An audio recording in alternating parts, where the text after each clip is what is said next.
የሴግመንትን ፔሪሜትር ማግኘት ብንፈልግ ወይም ዙሪያውን ለማግኘት ሴግመንታችን የተሰራው ከኮርድ እና ከአርክ አይደለም እና በዚህ የተነሳ ፔሪሜትራችን ወይም ዙሪያችን ኮርድ ሌንግዝ የተሰራው ከኮርድ ሌንግዝ እና ከአርክ ሌንግዙ ነው ማለት ነው።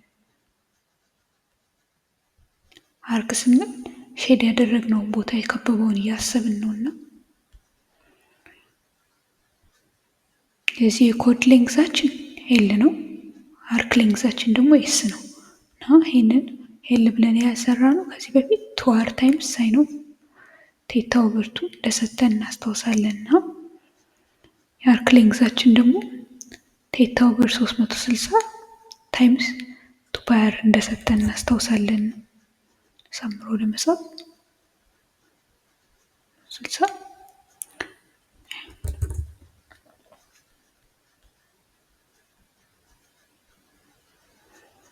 ታይምስ 2r እንደሰጠን እናስታውሳለን። እንደዚህ አድርገን ዙሪያችንን ማግኘት እንችላለንና እዚህም ጋር ለማስታወስ ያህል ቴታ ብለን የሰራነው አንግል ቴታ ብለን እዚህ ፎርሙላ ላይ ያስቀመጥነው አንግል ያለው ሴንተሩ ላይ ነውና ይሄ አንግል ነው ቴታ የተባለውና ይሄን አንግል እያሰብኩኝ ነው ማለት ነው የፔሪሜትሬን የሴግመንቴን ዙሪያ የምፈልገውና